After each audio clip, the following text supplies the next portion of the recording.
Ganito po yun. Hello muna po sa inyo lahat.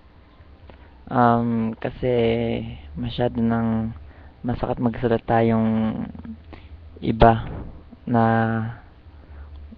ayan, gaya nga ngayon, halos araw-araw na lang na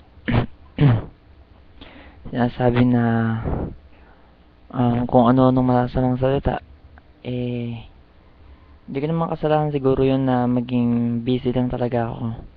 Talagang hindi ko talaga maasikaso muna makipag-chat kung kinakailangan. Siguro hindi ko naman kayang pagsabay-sabayin lahat. Paisa-isa lang ako kung makipag-chat kasi lalo na ngayon busy.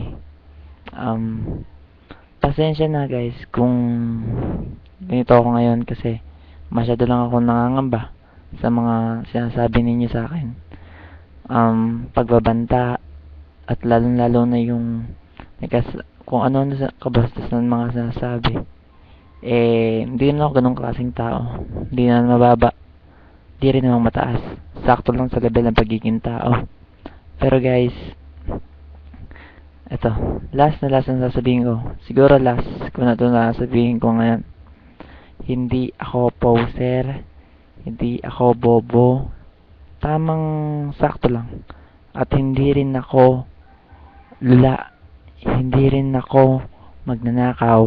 Hindi rin ako timawa. Hindi rin ako hindi rin ako kung ano pa ba yung isang sinabi ng basta maraming nagsasabi sa akin na poser.